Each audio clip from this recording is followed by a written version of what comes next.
دیکھا اور اس سے پوچھا منذ ان تصلی هذه الصلاة، اے نمازی تو اس طریقے پر کتنے عرصے سے نماز پڑھ رہا ہے؟ کیونکہ نماز نیکی، نماز کیا ہے؟ نیکی ہے، اچھائی کا کام ہے، باعث اجر ہے، اور اس کے لیے ہم نے سنا ہے ابتدا ہی میں کہ محمد رسول اللہ صلی اللہ علیہ وسلم کا طریقہ ضروری ہے، تب وہ جا کر نیکی بنتی ہے۔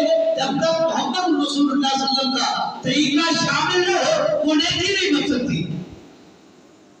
نماز پڑھتے ہوئے شخص سے، نمازی سے کہا منذ ان تصلی هذه الصلاة، کتنے عرصے سے تو اسی طریقے پر، اسی نحو پر، اسی طریقے کو فالو کرتے ہوئے تو نماز پڑھ رہا ہے؟ اس نے کہا اصلی منذ 40 سنة، مجھے 40 سال ہو گئے، 40 سال ہو گئے ہیں اسی طریقے کے مطابق نماز پڑھتے ہوئے۔ تو حذیفہ ابن یمان رضی اللہ تعالیٰ عنہ نے اس شخص کو جواب دیا، کیا جواب دیا؟ حذیفہ ابن یمان رضی اللہ تعالیٰ عنہ کا فتویٰ ہے، فرماتے ہیں ما صلیت منذ 40 سنة، اے نمازی تو نے 40 سال ضائع کیے ہیں، بیکار کیے ہیں، تیری وہ نماز نہیں ہے، وہ باعث اجر نہیں ہے، وہ باعث ثواب نہیں ہے، تیری وہ نماز رائگاں ہے، ضائع ہے، بیکار ہے۔ کیوں؟ تو نے اس طریقے پر 40 برس نماز پڑھی ہے جس طریقے پر محمد رسول اللہ صلی اللہ علیہ وسلم نے نماز نہیں پڑھی، جس طریقے کو محمد رسول اللہ صلی اللہ علیہ وسلم نے نہیں کیا، وہ آسان عمل نہیں، وہ نیکی نہیں، وہ باعث اجر نہیں، وہ ضائع ہے، وہ بیکار ہے۔ 40 سال تھوڑا عرصہ نہیں، ایک انسان کی زندگی ہے۔ 40 سال تک اس طریقے پر نماز پڑھتا رہا، تھوڑی سی غلطی تھی، کوتاہی تھی، کمی تھی، نقص تھا، ایک نماز میں حذیفہ ابن یمان نے کیا کہا؟ وہ تیرا تھوڑا سا نقص نہیں، تیری پوری نماز ہی ضائع ہے۔ صرف ایک نہیں، 40 سال کی نماز تیری ضائع ہے، بیکار ہے۔ کیوں؟ امام الانبیاء نے فرمایا ہے صلو کما رأیتمونی اصلی، نماز اس طریقے پر پڑھو جس طریقے پر مجھے پڑھتے ہوئے دیکھا، اور یہ طریقہ امام الانبیاء کا نہیں، پھر یہ نماز نہیں، یہ نیکی نہیں، یہ آسان عمل نہیں ہے، یہ باعث ثواب نہیں ہے، اور نہ ہی یہ عمل صالح ہے، نہ ہی یہ عمل صالح ہے۔ امام الانبیاء نے ایک شخص کو نماز پڑھتے ہوئے دیکھا تھا، صحیح بخاری کی روایت ہے، مسجد نبوی میں امام الانبیاء تشریف فرما ہے، ایک شخص آیا اور آ کر اس نے سلام عرض کی اور مسجد کے ایک کونے میں کھڑا ہو کر نماز پڑھنا شروع کر دی۔ نماز 2 رکعت نماز پڑھی اور امام الانبیاء جناب محمد رسول اللہ صلی اللہ علیہ وسلم کی مجلس میں، محفل میں آ کر بیٹھنے لگا، ابھی بیٹھا ہی تھا، امام الانبیاء نے فرمایا ارجع فصلی فإنک لم تصلی، او نمازی تو نے نماز نہیں پڑھی، لوٹ جا، دوبارہ نماز پڑھ کے آ۔ اب امام الانبیاء نے اس کو دیکھا بھی ہے، اس نے سلام عرض کی، امام الانبیاء نے دیکھا، کونے میں اس نے کھڑے ہو کر نماز پڑھی، آ کر بیٹھنے لگا، امام الانبیاء نے فرمایا تو نے نماز نہیں پڑھی، جا دوبارہ نماز پڑھ کے آ۔ ارجع فصلی فإنک لم تصلی، لوٹ جا، پلٹ جا، چلا جا، نماز پڑھ کے آ، تو نے نماز نہیں پڑھی۔ وہ چلا گیا، دوبارہ 2 رکعت نماز پڑھی، پھر آ کر بیٹھنے لگا، امام الانبیاء نے فرمایا ارجع فصلی فإنک لم تصلی، واپس چلا جا، تو نے نماز نہیں پڑھی، دوبارہ نماز پڑھ کے آ۔ پھر گیا، تیسری بار نماز پڑھ کے آ کر بیٹھنے لگا، امام الانبیاء نے پھر وہی حکم صادر فرمایا ارجع فصلی فإنک لم تصلی، واپس چلا جا، نماز پڑھ، تو نے نماز نہیں پڑھی۔ وہ شخص ساروں قطار رونے لگا اور کہنے لگا اے اللہ کے رسول صلی اللہ علیہ وسلم مجھے اس سے اچھے طریقے کی نماز نہیں آتی، مجھے جو سب سے اچھا طریقہ نماز کا تھا میں نے وہی اپنایا، وہی کیا۔ لیکن آپ کہہ رہے ہیں کتاب دوبارہ چلا جا، 2 بار، تیسری بار کہہ رہے ہو پلٹ جا، نماز پڑھ کے آ، تم نے نماز نہیں پڑھی، مجھے اس سے اچھا طریقہ نہیں آتا، مجھے بتائیے میری غلطی کیا ہے، میری کمی کیا ہے، میری نماز میں نقص کیا ہے۔ امام الانبیاء جناب محمد رسول اللہ صلی اللہ علیہ وسلم نے اس شخص سے کہا تیری نماز میں صرف ایک کوتاہی ہے، صرف ایک غلطی ہے، صرف ایک غلطی کہ جس کی بیس پر میں تجھے واپس پلٹا رہا ہوں کہ جا نماز پڑھ، تو نے نماز نہیں پڑھی۔ آج جس ہم غلطی کو معمولی سمجھتے کوئی حیثیت نہیں دیتے، جس غلطی کو کوئی حیثیت نہیں معمولی سمجھ کر چھوڑ دی جاتی ہے، امام الانبیاء نے پلٹایا کہ یہ میرا طریقہ نہیں، اب اس طریقے پر نماز پڑھے گا، تیری نماز نماز نہیں ہے، تیری نماز نماز نہیں ہے۔ وہ غلطی کیا ہے؟ امام الانبیاء نے فرمایا تو نے رکوع میں جا کر رکوع کی حالت میں تو نے اطمینان نہیں کیا، پھر اس کے بعد رکوع کے بعد جب اٹھا ہے فوراً کھڑا ہو کر اطمینان نہیں کیا، رکا نہیں، سجدے میں چلا گیا، تیری یہی ایک غلطی ہے۔ یہ غلطی میرے طریقے کی مخالفت میں ہے، جب میرے طریقے کے مخالفت میں آ جائے وہ چیز نیکی نہیں رہتی، وہ عمل صالح نہیں رہتا، وہ آسان عمل نہیں رہتا۔ آسان عمل بنے گا جب جس کام کو محمد رسول اللہ صلی اللہ علیہ وسلم نے کیا ہوگا۔ ہم نہیں کرتے، رکوع سے اٹھے فوراً سجدے میں، کوئی رکاوٹ نہیں، کوئی اطمینان نہیں، کوئی دعا نہیں۔ حالانکہ اس کے درمیان امام الانبیاء نے دعا سکھلائی ہے، سکھلائی ہے کہ نہیں سکھلائی؟ سبحان اللہ و بحمدہ یہ پڑھ کے رکوع کے بعد جب کھڑے ہوتے ہیں سمی اللہ لمن حمدہ ربنا لک الحمد حمدا کثیرا طیبا مبارکا فیہ، یہ دعا امام الانبیاء نے سکھلائی۔ اب ہم اپنی نماز پہ غور کریں، اگر ہم یہ دعا پڑھتے ہیں، اطمینان کرتے ہیں، تو ہماری نماز امام الانبیاء کے طریقے کے مطابق ہے، پھر اجر بھی ملے گا، پھر ثواب بھی ملے گا، پھر نیکی بھی ملے گی، پھر جنت بھی ملے گی۔ اگر ہم نماز میں رکوع سے اٹھ کر اطمینان نہیں کرتے، دعا نہیں پڑھتے، کھڑے نہیں ہوتے، فوراً سجدے میں چلے جاتے ہیں، کیوں؟ ہمارے امام نے کہا ہے، ہمارے مولوی نے کہا ہے، ہمارے صاحب بزرگ نے کہا، فلاں مجتہد نے کہا، فلاں نے کہا، لہذا ہم نہیں کر سکتے۔ امام الانبیاء کی مخالفت ہوتی ہے، ہونے دو، لیکن ہم نہیں کریں گے۔ ہماری وہ نیکی ہوگی، وہ نماز ہوگی، وہ نماز آسان عمل ہوگا، وہ نماز عمل صالح ہوگی۔ نہیں، جس نماز میں مخالفت سنت مصطفیٰ ہو وہ نیکی نہیں ہے، وہ آسان عمل نہیں ہے، وہ عمل صالح نہیں ہے۔ عمل صالح تب بنے گی جب عبادت میں ایک طریقے پر اتباع کی جائے گی، محمد رسول اللہ صلی اللہ علیہ وسلم کی سنت کی، آپ کے طریقے کی۔ ہم نے تو سنتوں سے اعراض کرنا اور سنتوں کی مذاق اڑانے کی ہم نے پہلے اور طریقے بنائے ہوئے اور وطیرہ سمجھا ہے کہ سنتوں کا مذاق کریں کچھ ہوتا نہیں ہے۔ اصل میں ہم اس سنت پر اعتراض نہیں کرتے، ظاہر اس سنت پر عمل کرنے والے کی مخالفت کرتے ہیں، اس پر اعتراض کرتے ہیں، حالانکہ پس پردہ وہ اس شخص پر اعتراض نہیں ہے، وہ مخالفت ہے اور اعتراض ہے محمد رسول اللہ صلی اللہ علیہ وسلم کی سنت کے خلاف۔ کتنی مثالیں دیں، کتنی مثالیں دیں، رفع الیدین کر لیں، مکھیاں مار لیں، جی بغلوں میں بت رکھا کرتے تھے تو شروع اسلام میں رفع الیدین کا حکم آیا، اب منسوخ ہے، کہاں ہے یہ روایت؟ کوئی بھائی کلام یہ روایت صحیح سند کے ساتھ تو چھوڑے، صحیح سند کے ساتھ بھی نہیں دکھا سکتا۔ یہ مولویوں کی کھڑی ہوئی بات ہے، کھڑی ہوئی بات ہے۔ پوچھ رہے بت کہاں رکھتے تھے؟ مدینے میں. نماز کہاں فرض ہوئی؟ مدینے میں. بت کہاں رکھتے تھے؟ مدینے میں. مدینے میں تو مشرک نہیں تھے.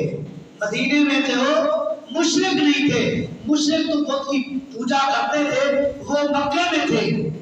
مدینے میں مشرک نہیں تھے. وہاں کیسے رکھتے تھے؟ کوئی روایت نہیں ملتی. صرف جھوٹ کا پرندہ ہے، سنت رسول اللہ کی مخالفت ہے. بس پیٹ پوجا ہے، پیٹ کا مسئلہ ہے. اگر نہیں کریں گے اعتراض، روزی بند ہو جائے گی. روزی دینے والا وہ ہے جس نے محمد رسول اللہ صلی اللہ علیہ وسلم کو نبی بنا کر بھیجا ہے، اور مجھے اور آپ کو اسی نبی کی اتباع کا حکم ہے. یا ایھا الذین آمنوا اطیعوا اللہ واطیعوا الرسول. اے ایمان والو، اگر تمہارے اندر ذرہ برابر بھی ایمان ہے، اللہ اس کے رسول کی اطاعت کرو. کہ روزی بند نہیں ہوگی، روزی فراوان ہوگی. دیکھنے میں ایسے لگے گی کہ روزی تنگ ہو رہی ہے.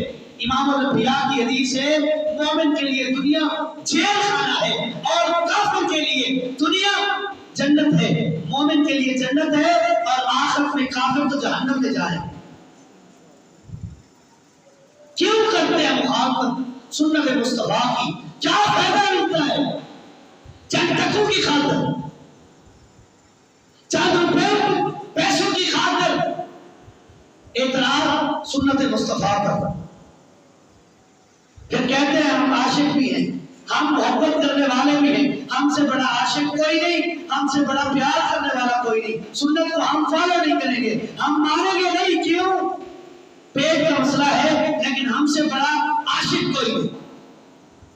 آمین بڑے بڑے علماء ان کے آمین پر اعتراض کرتے ہوئے ملیں گے. ایک مولوی فوت ہو گیا، نام نہیں لوں گا، اس نے بھی یہی کہا. ایسے آواز نکالتے ہیں اونچی آواز سے آمین کی جیسے کٹا ریگ رہا ہو، کٹے آواز نکال رہے ہو، اس طرح یہ آمین کی آواز.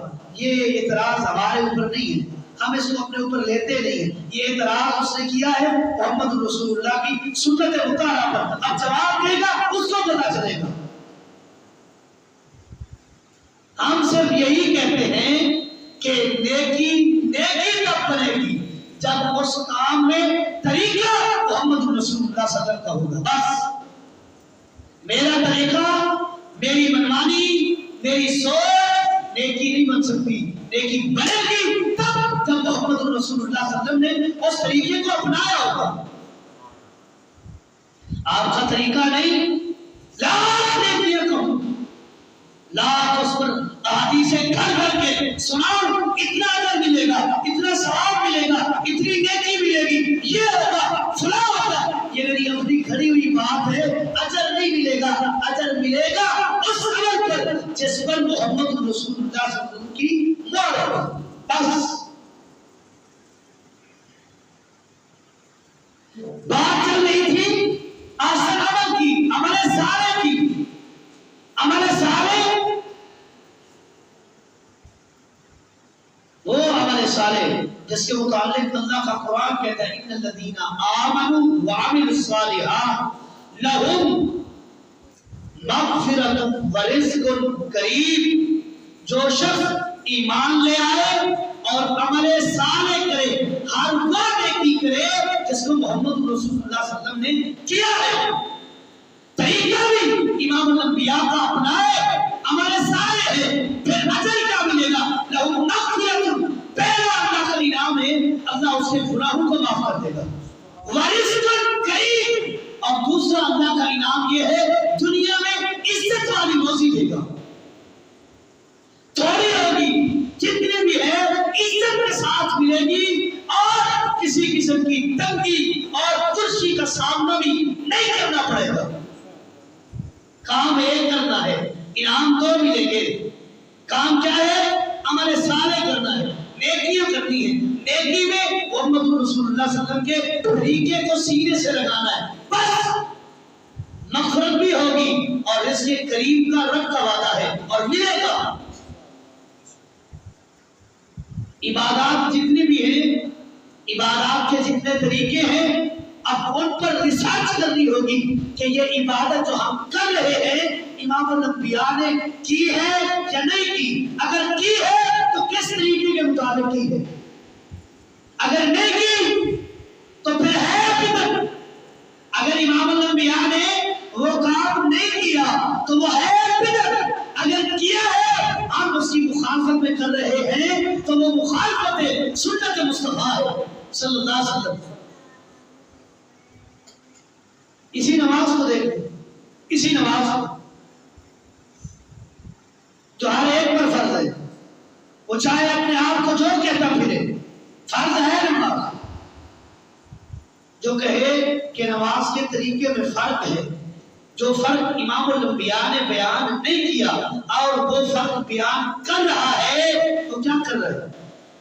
مخالفت سنت مصطفیٰ یہی کہتے ہیں کہ مردوں اور عورتوں کی، مرد و زن کی نماز میں فرق ہے، حالانکہ امام الانبیاء نے فرق بیان نہیں کیا۔ کیا فرق بیان کرتے ہیں؟ عورتیں جو ہیں وہ نماز میں سینے پر ہاتھ باندھیں اور مرد زیر ناف باندھے، یہ فرق امام الانبیاء نے بیان نہیں کیا۔ دوسرا فرق، عورتیں سجدے کی حالت میں زمین کے ساتھ چپٹ ہو جائیں، مل جائیں، اور مرد تھوڑے سے کھڑے ہوں، یہ فرق امام الانبیاء نے بیان نہیں کیا۔ اب جو شخص یہ فرق کر رہا ہے وہ رسول اللہ صلی اللہ علیہ وسلم کی اتباع کر رہا ہے یا رسول اللہ کی مخالفت کر رہا ہے؟ آپ خود فیصلہ کریں۔ امام الانبیاء نے صرف ایک فرق بیان کیا ہے، صرف ایک، وہ بھی بیان کرتا ہوں۔ امام الانبیاء نے فرمایا ہے لا تقبل صلاۃ بحائض الا بخمار، بالغ عورت کی نماز دوپٹے کے بغیر اللہ قبول نہیں کرتا۔ اس سے ثابت ہوا کہ مرد ننگے سر نماز پڑھ سکتے ہیں، عورت کے لیے جائز نہیں۔ یہ فرق امام الانبیاء نے بیان کیا، بس اس کے علاوہ کوئی فرق نہیں۔ جو فرق بنائے گا وہ بدعت کر رہا ہے، وہ مخالفت مصطفیٰ کر رہا ہے، اور جو بدعت اور احداث کرتا ہے امام الانبیاء نے فرمایا من احدث فی امرنا ما لیس منہ فہو رد، جیسے ہمارے کسی امر میں، ہمارے کسی حکم میں کوئی نئی چیز، ہماری شریعت میں، ہمارے دین میں کوئی نئی چیز داخل کی اور ہمارے طریقے سے ہٹ کر ہے فہو رد، وہ مردود ہے، وہ بیکار ہے، وہ ضائع ہے، وہ تمہاری پہلی نیکی کو بھی ضائع اور برباد کر دے۔ اب جو فرق کر رہا ہے وہ احداث کر رہا ہے، اور جو احداث کر رہا ہے وہ رسول اللہ کی مخالفت کر رہا ہے۔ جو رسول اللہ کی مخالفت کر رہا ہے اس نے کون سا آسان عمل کیا ہے، کون سا عمل صالح کیا ہے؟ جس نے عمل صالح نہیں کیا اللہ نے اس کے لیے مغفرت کا اعلان بھی نہیں کیا، اللہ نے اس کو جنت دے بھی نہیں۔ ایک اور مقام پر اللہ فرماتے ہیں ان الذین آمنوا وعملوا الصالحات لهم جنات، جو لوگ ایمان لے آئے، عمل صالح کریں، ہم نے ان کے لیے جنت تیار کی ہے۔ اور جس کی نیکی میں عمل صالح نہ ہو اس کے لیے تو رب نے جنت تیار نہیں کی۔ بقیہ رب کی مرضی، مشرک کے علاوہ اگر جسے چاہے بخش دے وہ رب کی مرضی ہے، لیکن جو شرط اللہ نے رکھی ہے وہ آسان عمل ہے۔ میری اور تیری زندگی اور موت کا مقصد بھی آسان عمل اور عمل صالح ہے۔ تبارک الذی بیدہ الملک وہو علی کل شیء قدیر الذی خلق الموت والحیاۃ لیبلوکم ایکم احسن عملا۔ ہم نے موت و حیات کو پیدا اس مقصد کے لیے کیا ہے تاکہ ہم آزما سکیں، ہم امتحان لے سکیں، ہم آزمائش کر سکیں۔ کون ہے کہ اپنی زندگی سے فائدہ اٹھا کر آسان عمل کر کے آئے؟ کون ہے جو عمل صالح کر کے آئے؟ کون ہے جو محمد رسول اللہ کی سنت کو سینے سے لگا کے آئے؟ یہ تیری اور میری زندگی کا مقصد ہے۔ حج عبادت ہے، حج نیکی ہے، حج پر ثواب ملے گا، ملے گا۔